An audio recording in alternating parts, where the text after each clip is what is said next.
my little preschool friends. This is Miss Elly. Happy Thursday. Ready to have some fun? Today we're going to read about Harold and the Purple Crayon. And if you'd like to follow along, we're going to do a craft. You'll need black construction paper, yellow construction paper, a baggie, some tape, some glue, some scissors, a purple crayon, and a white piece of paper. But before we get started, let's get some of those wiggles out. Are you ready? Listen and follow along. Take those hands out.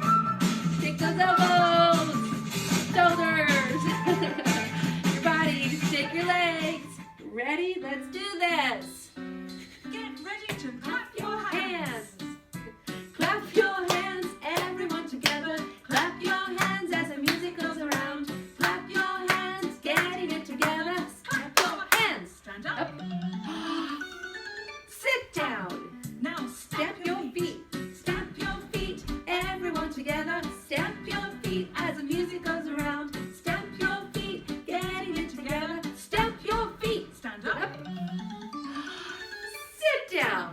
Now flick your fingers. Click your fingers, everyone together. Click your fingers as the music goes around. Click your fingers, getting it together. Click your fingers. Stand up. Sit down. Now pat your head. Pat your head, everyone together. Pat your head as the music goes around. Pat your head, getting it together. Pat your head. Stand up. Sit down. Now put Put it it all all together. together. Clap your hands, everyone together. Stamp your feet as the music goes around. Click your fingers, getting it together. Pat your head. Stand up. Sit down. One One more second time, a little faster. Clap your hands, everyone together. Stamp your feet as the music goes around. Click your fingers, getting it together. Pat your head. Stand up. Sit down. Stand up. Sit down.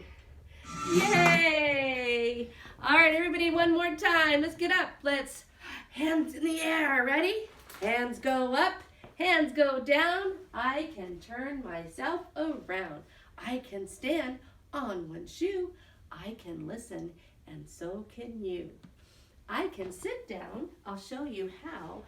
Story time is starting now. Harold and the Purple Crayon. One evening, after thinking it over for some time, Harold decided to go for a walk in the moonlight. There wasn't any moon, and Harold needed a moon for a walk in the moonlight, and he needed something to walk on.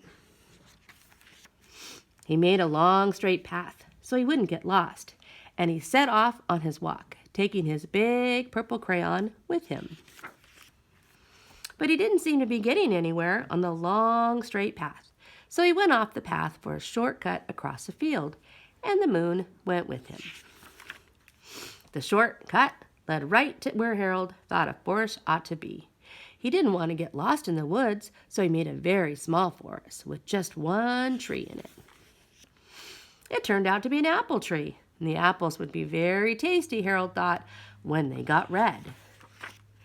So he put a frightening dragon under the tree to guard the apples. It was a terribly frightening dragon. It even frightened Harold, and he backed away, and his hand holding the purple crayon shook. Suddenly he realized what was happening. But by then Harold was over his head in an ocean. He came up thinking real fast, and in no time he was climbing aboard a trim little boat. He quickly set sail, and the moon sailed along with him. After he had sailed long enough, Harold made land without much trouble. He stepped ashore on the beach, wondering where he was. The sandy beach reminded Harold of picnics, and he thought of picnics that made him hungry. So he laid out a nice, simple picnic lunch. There was nothing but pie, but there were all 9 kinds of pie that Harold liked the best. When Harold finished his picnic, there was quite a lot left. He hated to see so much delicious pie go to waste. So Harold left a very hungry moose and a deserving porcupine to finish it up, and off he went, looking for a hill to climb to see where he was. Harold knew that the higher up he went, the farther he could see, so he decided to make the hill into a mountain. If he went high enough, he thought he could see the window of his bedroom. He was tired and he felt ought to be getting to bed soon. He hoped he could see his bedroom window from the top of the mountain. But as soon as he looked down over the other side, he slipped, and there wasn't any other side of the mountain. He was falling in thin air. But luckily, he kept his wits and his purple crayon. He made a balloon, and he grabbed onto it. He made a basket under the big balloon, enough to stand in. He had a fine view from the balloon, but he couldn't see his window. He couldn't even see his house. So he made a house with windows, and he landed the balloon on the grass in the front yard. None of the windows was his window. He tried to think where his window ought to be. He made some more windows. He made a big building full of windows. He made lots of buildings full of windows. He made a whole city full of windows. But none of the windows was his window. He couldn't think where it might be. He decided to ask a policeman. The policeman pointed the way Harold was going anyway, but Harold thanked him. And he walked along the moon, wishing that he was in his room and in bed. And then suddenly, Harold remembered. He remembered where his bedroom window was. When there was a moon, it was always right around the moon. And then Harold made his bed. He got in it, and he drew up the covers. The purple crayon dropped on the floor, and Harold dropped off to sleep. Wow, what an adventure Harold was on. All right, we learned a lot about windows. Let's actually make a window of our own. So first we'll start with a black construction paper. And I'm going to use a baggie. Yep, I'm going to use a baggie. You can use plastic wrap if you'd like. I'm going to use a square baggie. So first you take your baggie and you line it on your paper. You can use your purple pen purple crayon if you'd like, and you can draw and trace around your baggie. So now you have lines, and it goes up and around. And you can take your scissors and you can trace around on the lines.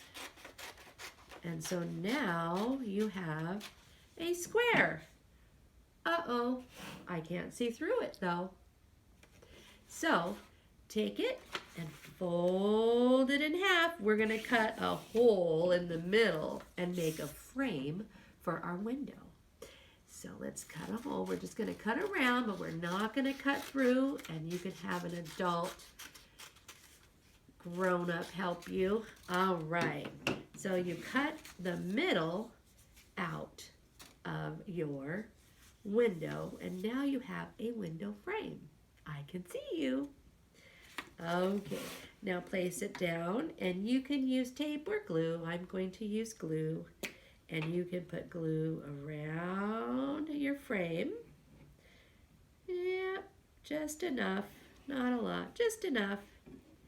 And then I'm going to take my baggie, and I'm going to lay it right across my window frame. I'm going to push down to make sure it stays on there. Now, I've made a window. There was an object in our book today that followed Harold everywhere, and it was also outside his window. Do you remember what that was? The moon. You're right. We're going to use our yellow construction paper, and we're going to cut out a moon. Shape of a moon is like a half circle. So let's just try cutting like a half circle.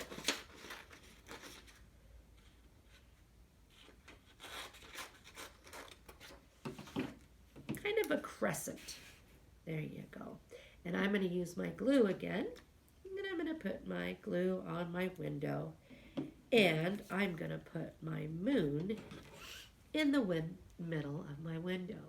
Now I have a moon with a window just like Harold had outside his bedroom.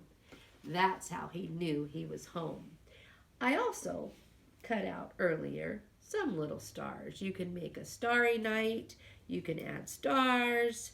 You can make it as decorative as you'd like. I added a couple more stars here. And you can have, again, a grown-up help you cut out some stars. And now I have a starry night window. So you can take your craft and you can put it and tape it on any of the windows in your house. And while you do that, you can see how many windows you have in your house. Count them. Let's talk a little bit about windows. Real windows are made of glass. Glass is transparent. That's a pretty big word, transparent. It just means that you can see through them. So windows are transparent. Some other things that you can look around your house to see that are transparent. There is saran wrap. That's transparent. It means you can see through them. A plastic bowl is transparent. Transparent. You can see through. You can see through it. That's what that word means. Also, there's a scarf. An orange scarf. I can see through it.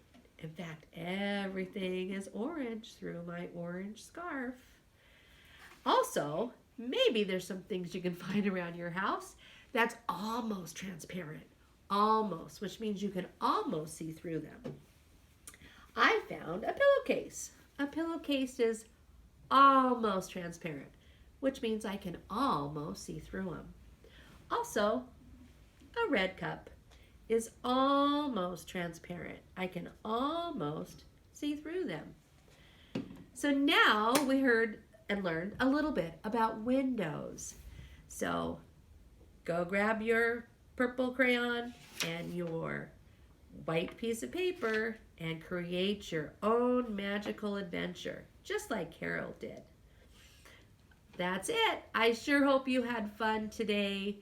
We sure miss you, and we hope to see you soon. Bye-bye.